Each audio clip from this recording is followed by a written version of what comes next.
it starts recording automatically? Yeah.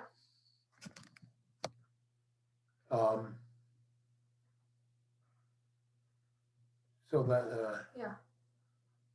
that's it, I guess. Yeah. You have 10 minutes. What's that? You have 10 minutes.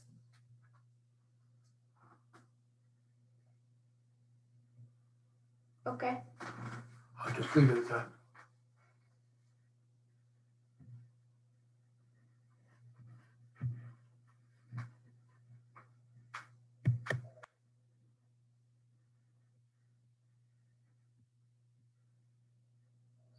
Uh,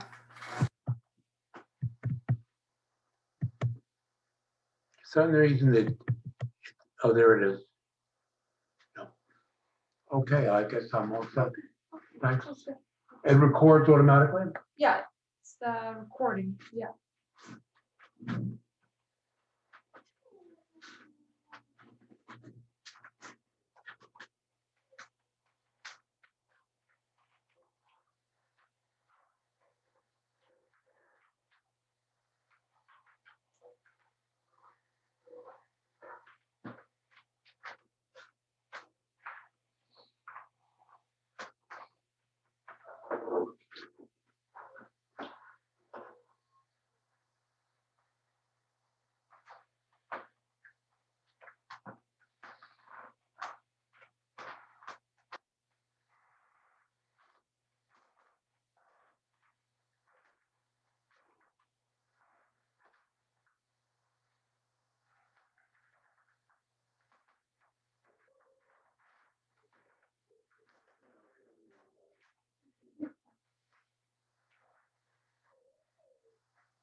After the lecture, I'm going to start the car Okay. because Cold.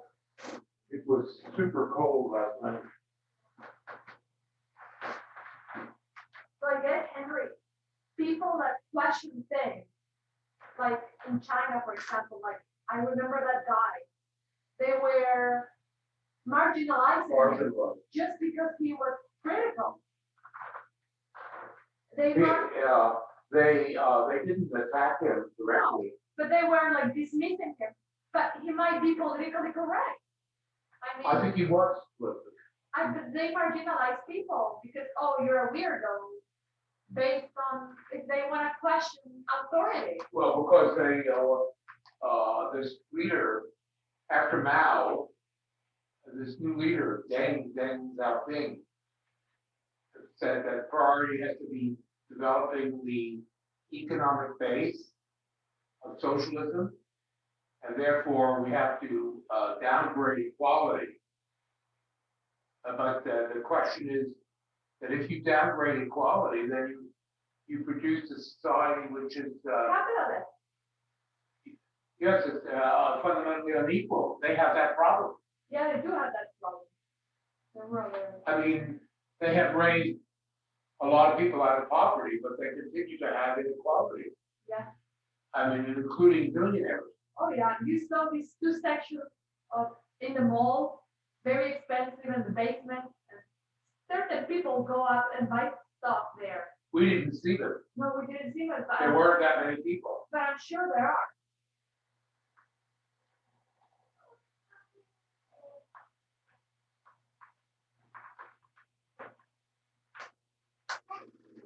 Well, the thing is, we're just little fragments. You really have to understand. You're nothing. You're. And if you have money, you're even. Yeah. You're just nothing.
Professor.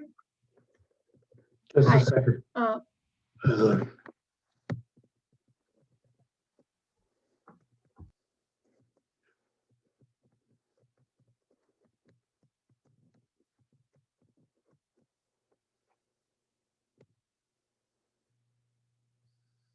Yes, I'm sorry. You had somebody was making a comment? Talk about that.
So we're together again on this freezing day. I guess I've been walking. I find it reassuring, the cold. Of course, I don't like it, but given the ecological crisis, the fact that we still have a winter, in a way, is reassuring. Um, Hi there. Somebody said hi. It's nice. Um, Well, are there any matters that carry over from the last lecture uh, or administrative things that you want to raise at this point? I have a quick question. Yes. I forgot to note down how long did the Sumer period lasted? You said 800 years? Could you repeat that? How long did the Sumer period lasted?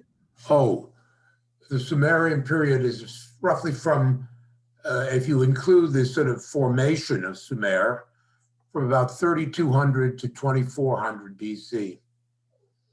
And Thank they you. never did achieve in this period any kind of unification. These cities were fighting one another, um, and there was no single ruler, as you'll see. I'll be mentioning that in just a minute. So is there anything else? Oh, I should mention that the lecture is being automatically recorded, and um, it is available because I tried this morning. If you Google, or presumably on YouTube, Heller History 1350, the lecture should come up.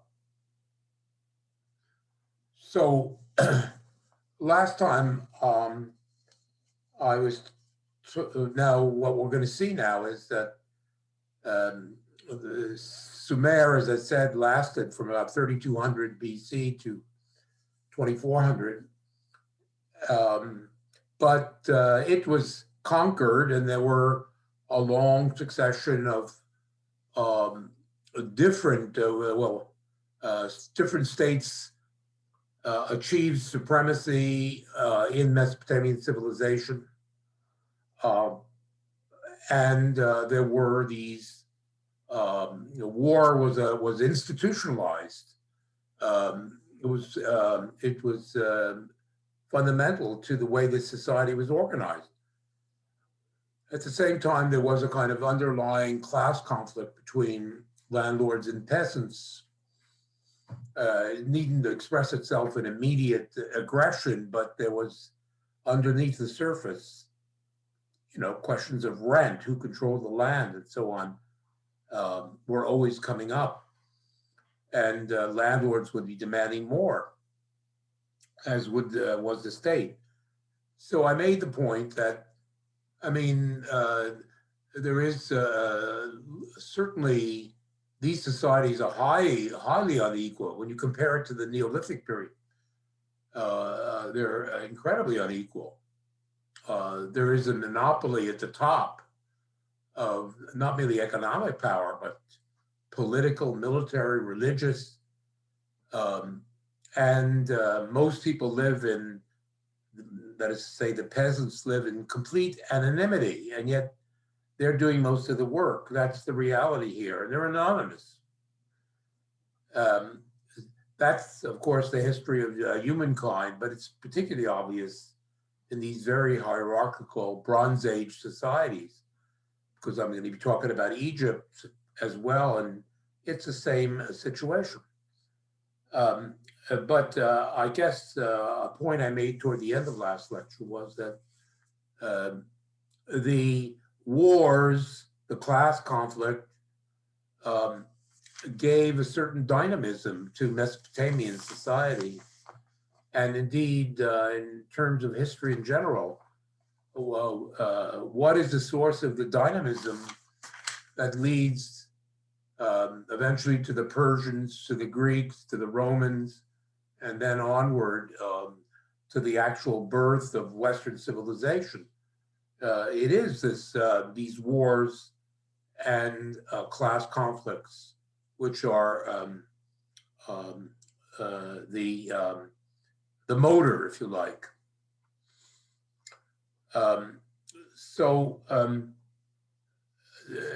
We come to the fact that round about 2400 BC,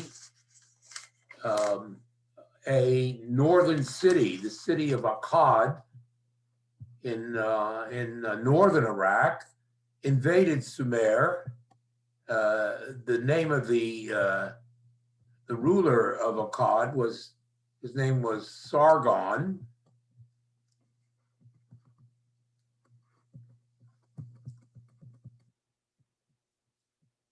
I should mention him. Akkad is so we have Sargon. He invades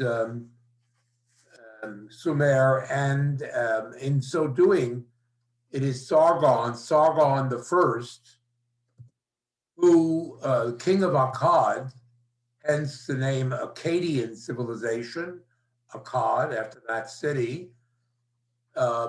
Sargon unifies the whole of Mesopotamia, including Sumer, under his rule. So this is the first ruler who Sargon, the Akkadian, ruled over the whole of Mesopotamia, including Sumer.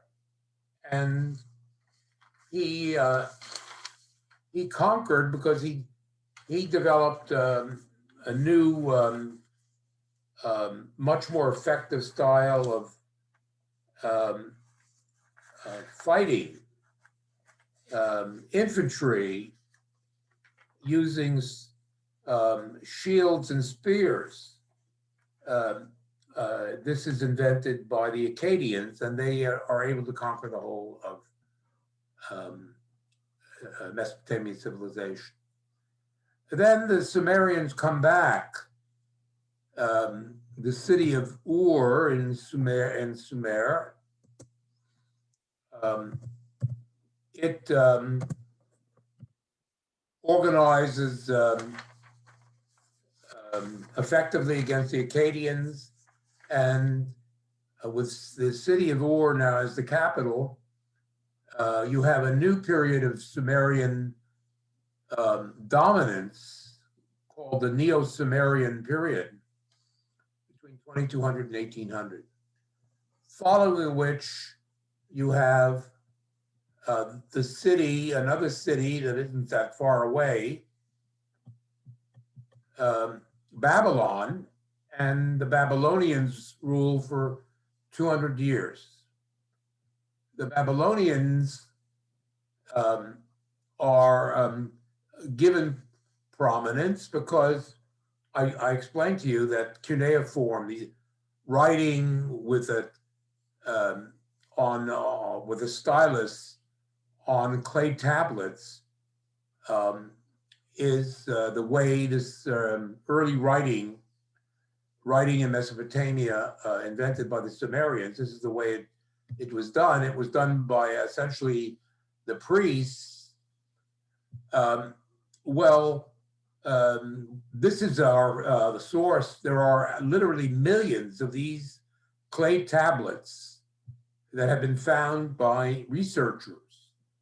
And on the basis of these tablets, which are mainly about the records of a very sort of passage of land or payment of taxes and so on, it's on this basis that historians have been able to reconstruct the material and cultural life of Mesopotamia.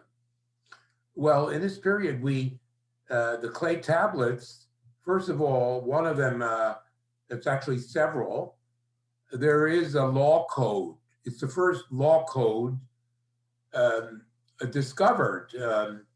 It drew up the laws of this king, Hammurabi, King Hammurabi.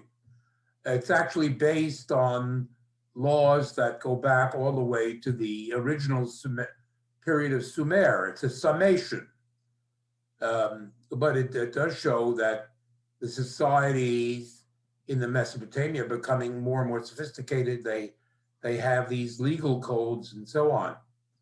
And another feature that historians point out that based on these tablets is the Babylonians knew a great deal about astronomy and mathematics. They observed the heavens, they had a calendar, they knew the movements of the planets, and also this had already begun in the Sumerians, but we see fairly sophisticated mathematics, including what are referred to as quadratic equations, have been found, and their solution have been found in these clay tablets.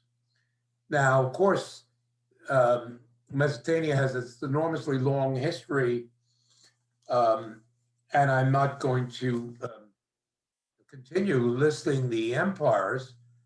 Just here, I indicate that eventually the Babylonians were conquered by a people known as the Hittites, and there's a succession of further dynasties, the Kassites, the Neo-Babylonians, the Assyrians, and ultimately it all ends up in the Persian Empire in the 6th century. We're not going into this at all.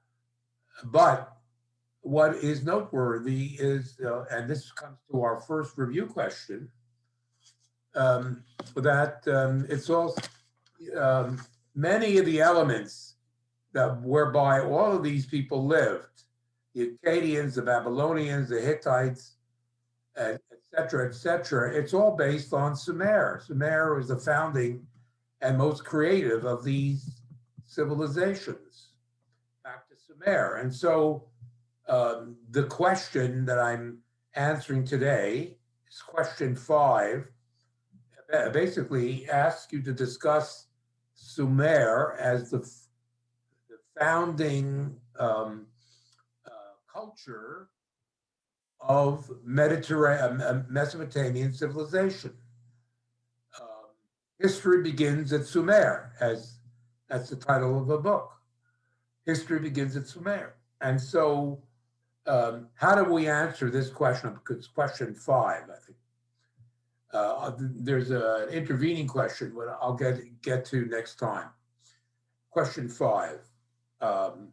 So you want to, in this 5th question, you want to discuss, first of all, you want to say that to answer the question, Mesopotamian civilization began with the Sumerians, but it has a long history from the Bronze Age, from 3200 BC, all the way through these many successive empires down to the Persians in the 6th century. That's the way you begin. But then you talk about the fact that it's in Sumer that we find the earliest state, that this state was ruled by a king who was also a priest. The state and the temples, the religious life were one and the same thing in Sumeria. The priests ruled, priest kings, and they had these. The center of the state was the principal city, and the temple, or as we call them, ziggurat temples, were the focal points of these towns. There was the priestly group who were the dominant, but there was also civilian bureaucracy, a military. There were the cities and a population made up of these people, but also merchants and craftsmen and slaves who did not live directly by producing food. The cities, of course, dominated over the peasantry. Now, the people at the top, the priests, the landlord class, obviously, these societies were highly unequal. They enjoyed the benefits of unequal wealth. But at the same time, the state did carry out land reclamation projects. It built irrigation works. It regulated land claims. And these are definitely useful functions that the Sumerian state did. And so it was not entirely a parasitic class. I noted that, of course, Sumerian society, like Mesopotamian society in general, is basically a class society. There is private property controlled by the landlord class and the elites, and there's also gender inequality. I noted toward the end of this discussion the invention of writing, and we're going to go into that in the reviews on Monday or on Wednesday, on Friday. Cuneiform was the writing, and then I once again reiterated how important the priests were, because they not only were the rulers, but they intervened the people believed that they controlled the forces of nature, or they could control. And of course, the priests told the people that they had to be obedient to the landlords and to those who had authority. So that's the way you would be. And then you end the question by saying, well, there were innovations. You could talk about the the Babylonians and so on, but essentially what the Sumerians had achieved was passed on through all the right through the certainly the whole Bronze Age until well past the year 1000 BC. That would be the way one would answer. Does anybody have any questions about this? It's important to discuss it because clearly this is a review question.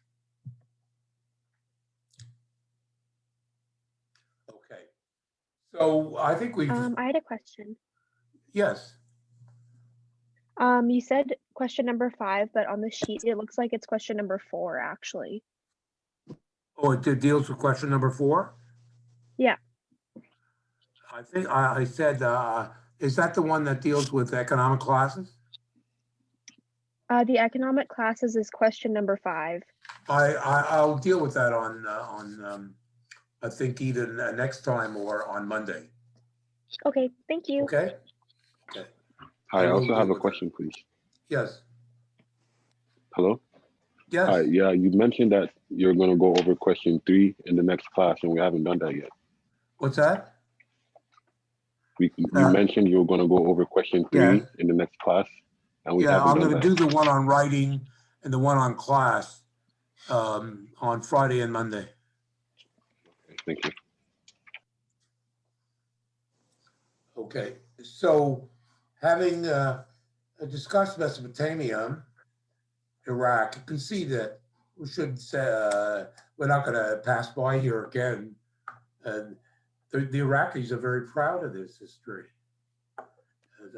Mentioned this, and, you know, they see themselves as the originators of civilization. So to be conquered and to be occupied is, well, this started with the British, of course, but it continues with the Americans and indirectly the Canadians.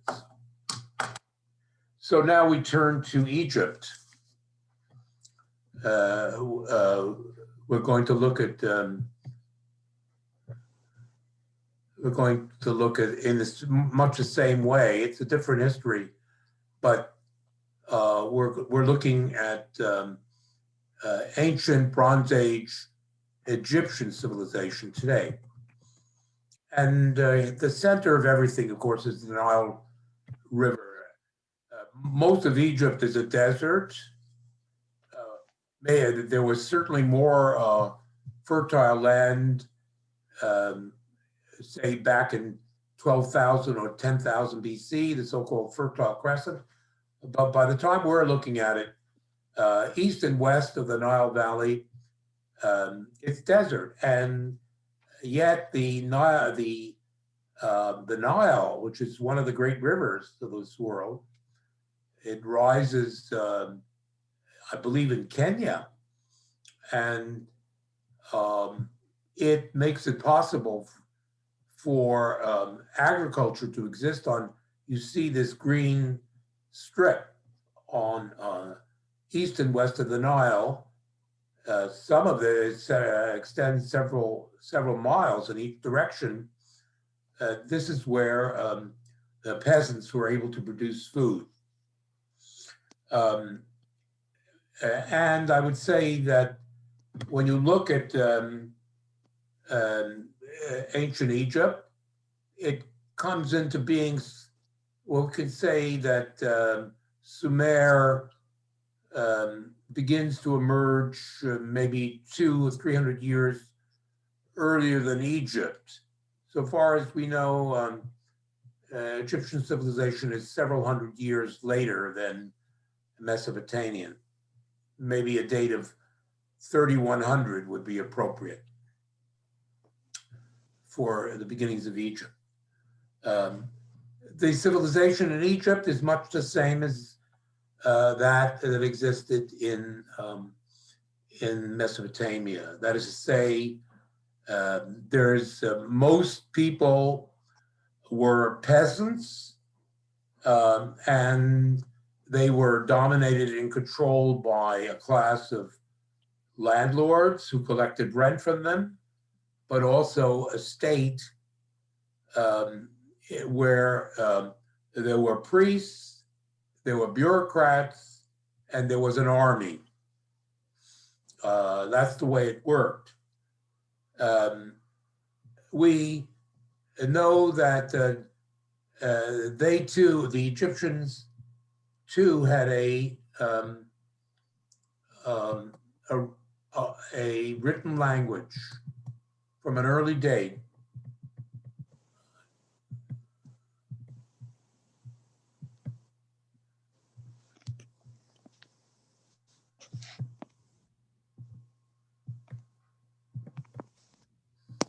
And this writing, the Mesopotamian language writing is cuneiform. This writing is known as hieroglyphics. And it's again, just like cuneiform, syllabic writing, made up of syllables. There are some pictures, but it's mainly syllabic. And at first it was written on stone. That is, they chiseled in stone. But very early on, in the third millennium, around about 2600 BC, papyrus, or sort of reeds, papyrus which was made out of reeds. It's a kind of, well, it's not paper. Paper was discovered by the Chinese in the 2nd century BC. No, this is a kind of, it's made out of reeds. It's not as efficient as paper, but hieroglyphic writing and this kind of reed sort of form of recording, writing, papyrus. Many papyri have been found in Egypt. So we know about Egyptian society because, of course, we have the monuments, we have the pyramids, we have the tombs, we have the great temples and statues, and we have a lot of archaeological digs in these things, but also we have a continuous written record, written down by the priests from about this time, around the Menes is considered to be the first king of Egypt, the first pharaoh or king, round about 3100 BC. Menes, who came from southern Egypt, or what we call Lower Egypt, around the year 3100 BC, he conquered the northern part, Lower Egypt, and unified Egypt into a single state, Menes. And this is already noted in the earliest hieroglyphic writing. Notice I'm stressing that because I'm stressing where historians basically get their information. You need sources for history, and you're doing a first paper using historical sources.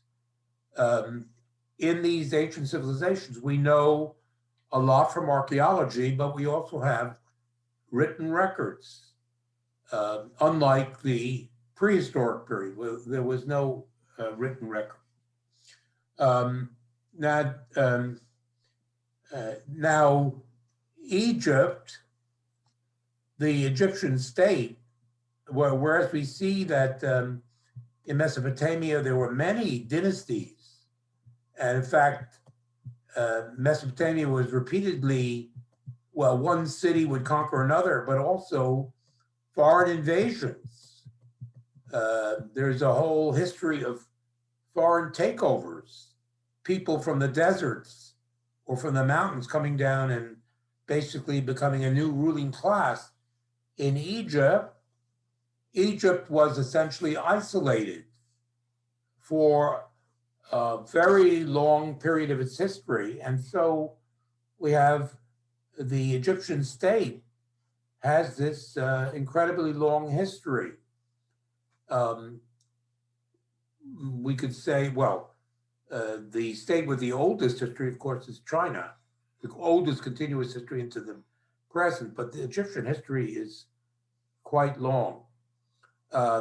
It remained an independent civilization for 2,500 years until the Persian Empire, which is essentially Iran, the contemporary Iran, they overran Mesopotamia and Egypt more or less at the same time in the 6th century, and they unified the whole of the Middle East, did the Persians. So the independent Egyptian state basically comes to an end in the 6th century, just like an independent Mesopotamian civilization. It's all absorbed by the Persian Empire, who then, of course, are taken over by the Greeks. There was a certain, if longevity is a quality, the Egyptian state was very successful. It lasted a long time. But another reason why it was successful was the merchant class, cities. Well, there were very few cities in Egypt, as a matter of fact. There were very few cities compared to Mesopotamia, which is covered with towns and cities. City life, there were only a few cities in Egypt. Therefore, that meant that there were very few merchants. And there was no one who could really challenge the authority of the landlords, of the bureaucracy, and of the state, of the pharaoh. And so what we see in Egypt, in contrast to Mesopotamia, is Egyptian society is extremely conservative as a result of a lack of cities and the lack of external contacts, which are characteristic of Mesopotamia. As a consequence, I would say that it was Egyptian society, they did invent certain things, and it is brilliant in its own way. Especially amazing, of course, are the monuments, the statues, and so on, and of course the pyramids. But there's a kind of stagnation characteristic of Egyptian society, although, as you see, there was, in the end, a certain progression. Now, in this society, and I would say it in contrast, of course, in Mesopotamia, starting with Sargon, there was a king or emperor, if you like, always in Mesopotamia. But the power and authority of the pharaohs in Egypt was much greater than was true of Mesopotamia. The emperor, the pharaoh, was everything in Egypt. There was no competition. The absence of cities, and furthermore, the fact that the priests were, to begin with, we're not talking about later on in Egypt, were completely the creatures of the king, meant that the authority of the pharaoh was enormous. And this is reflected in the fact, which is not true of Mesopotamia, the pharaoh was considered a god. He was divine. He was a god on earth. which gives you an idea of the huge power of the pharaoh. That's one of the fundamental characteristics of this society. And in the first place, in terms of the way the priests and eventually the people thought, the pharaoh was godlike because it was believed that because he had these supernatural powers that he controlled the annual flooding of the Nile. The Nile, the rituals, the earliest rituals, the royal rituals of the court had to do with the annual flood of the Nile, ensuring the flood, ensuring the water which irrigated the land. The pharaoh's magical powers enabled this. And so the pharaoh was endowed with supernatural powers. Indeed, so great was his power that according to this early Egyptian religion, everybody else in society died, but the pharaoh lived on. The pharaoh had lived on in the afterlife. The rest of humanity perished, but the pharaoh lived on. This changed later, but at the beginning, the pharaoh was the only one who lived on. And it was the fact that the pharaoh had this afterlife and lived on, which inspired the idea of building these pyramids. The pyramids were largely built in the earliest period of Egyptian society, the so-called Old Kingdom, and they were monuments to the pharaohs. There was his grave, this huge inner chamber, and there were surrounding temples, and it's all he would carry into his grave all sorts of luxury goods, and even his servants died with him and were buried with the pharaoh in the pyramid. This was a characteristic of early religion in Egypt.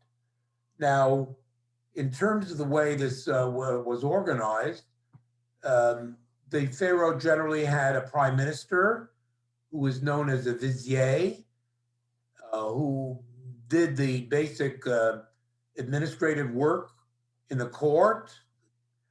And below the vizier, there were provincial governors who basically executed the orders that came out of the court. So there was a pharaoh who gave the orders, the vizier who, and the governors who basically, I'm simplifying obviously, who basically were the foundations of the administrative structure. And I would also emphasize the enormous importance of the priesthood in the society. There were many, many temples, and the priests were thoroughly under the control of the pharaoh, and they played a great role at the local level in terms of ensuring obedience from the population.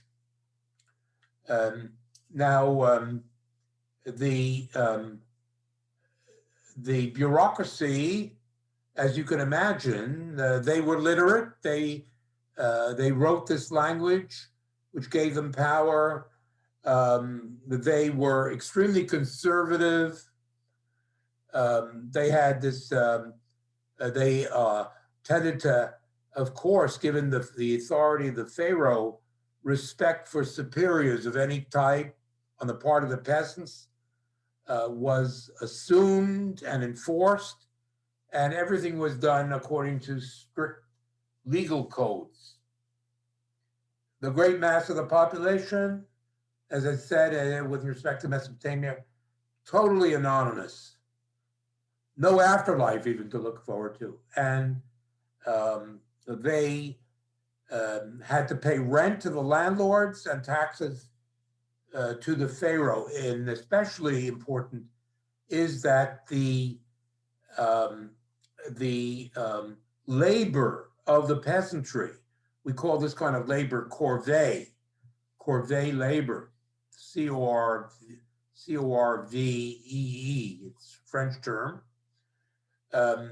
Labor required from the peasants by the state to basically maintain the irrigation works and also the building of the pyramids and the monumental structures in Egypt were all the work of the peasantry. They did really all the heavy lifting in the society. And of course, there were, of course, the places covered with temples. Eventually, much of the aristocracy built their own tombs because the concept of an afterlife was extended to the aristocracy and to the bureaucrats. Well, this is all work done by the labor of the peasantry. What's astounding about this society is now Mesopotamia, no less than Egypt, and all subsequent civilizations produce surpluses of food and material goods. Civilization is based on the surpluses, which are produced by the labor of the common people, mainly the peasantry. And the real question when you deal with civilizations, in terms of sort of analyzing them, including our own society, we produce an enormous surplus. And it is unequally distributed. I think I've alluded to it several times. We ourselves live in a highly unequal society. I don't know what you learned in public school, but the reality of life in modern society, including Canada, is huge inequality. One could say that it's only 10% of the population that have any real assets in Canada.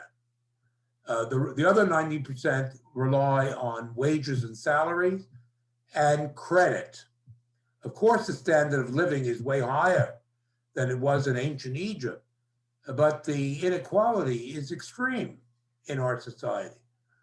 But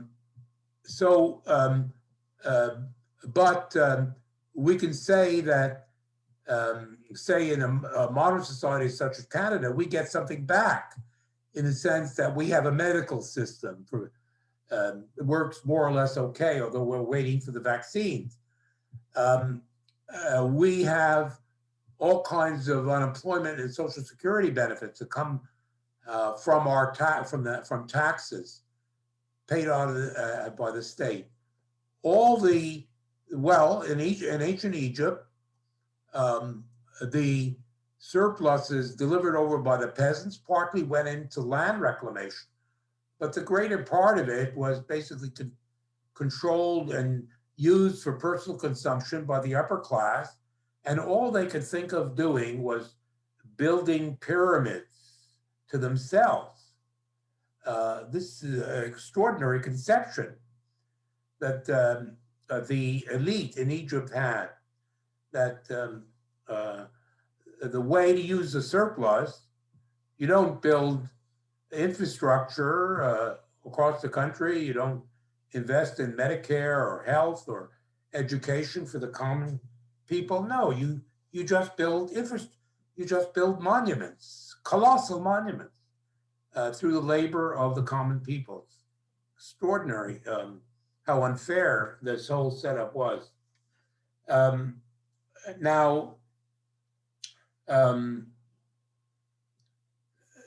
course, what we remember most about Egypt, of course, are the pyramids.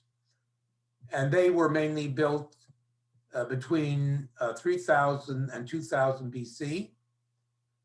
I just wanted to bring up a picture.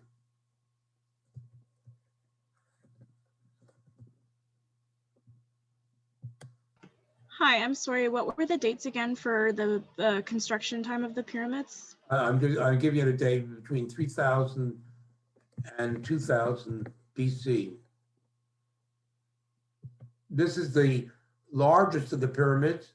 It's just outside of Cairo. It's called the Cheops Pyramid, or the Great Pyramid of Giza.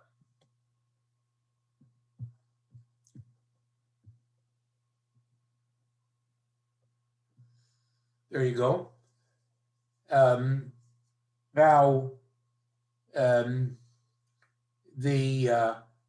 essentially, you had the pyramids were made possible by the fact that not far from the Nile, there are these huge stone quarries. Stones are relatively easily accessible. The Egyptians already, shortly after the time of Menes, basically had copper and then bronze tools. This is a Bronze Age civilization. All kinds of tools, picks and shovels and what have you. They were able to build elaborate ramps. They knew how to use pulleys and rollers. And on this basis, because they took these stones, which on average weighed 15 tons, and something like, it took 20 years to build this pyramid. There were some 5 or 6 million such stones used in the construction of this pyramid, and admittedly, there were this simple technology, but mainly it was vast grafts of corvée labor, that is a peasant labor. You were required to go from the village to work on these things, which were used to build these pyramids. As well, we're not even mentioning the temples, the tombs, the palaces, which were also built. Now, obviously, what I'm speaking about all this, it's clear that Egyptian religion placed an enormous emphasis on death. And I think it's the only early Chinese religion which also had a death cult. You went to the underworld and you spent I'm talking about early Chinese religion. But in Egypt, preparing for death was all important, starting with, of course, the pharaoh. Gradually, the idea developed that other people, especially the aristocracy, the landlords, the bureaucrats, the big shots, could also ensure their afterlife, especially if they built tombs, prepared tombs within which they could enjoy, or they could descend into the underworld. Of course, this is completely irrational. You have to take that for granted. It doesn't make any sense, but there you go. Now, also, of course, they developed this idea that the body had to be preserved at all costs. So you have the practice of mummification. Mummification is part of preparation. Well, after death, you were mummified, dried out, and wrapped up, so somehow your body would be preserved. And the idea was that after you died and were buried in this way, you would And if you properly followed the rituals properly, you would be preserved and you would appear before a grand judge, a god. The god Osiris, as a matter of fact, had a court in the underworld, and you would appear before him and he would judge whether you were to enjoy the afterlife in his kingdom, Osiris's kingdom, or there was a monster animal, looked like a crocodile, partly hippopotamus. And if Osiris decided that somehow you were not worthy of his kingdom, the animal would eat you up and so on. That would be the end of you. Now, Egypt was, of course, the central government was extremely important, and the main gods were very important. Osiris was one of them, but these, I'm just mentioning the three most important, at this point, the three most important: Osiris, Horus, and Amon-Ra, the sun god. And here you have the Horus, the falcon god. These were the main gods, but there, as a matter of fact, there were overall 2,000 gods in the Egyptian pantheon. There were 2,000 gods we know of. And these are obviously local cults, many local cults, local temples, maintained by the priests. Gradually, it all amalgamated into a kind of pantheon and system, religious system. I've already mentioned, well, the Pharaoh was considered a god, and it was associated with these two. These were the two gods, Horus and Amon-Ra, the sun god, obviously important, and Horus, the falcon god, were immediately identified with the ruler, with the Pharaoh. But also there was the god, there was Osiris I mentioned, but his wife, his consort, was named Isis, and she's important. I'll continue this in the next class. I'm sorry, I have to stop.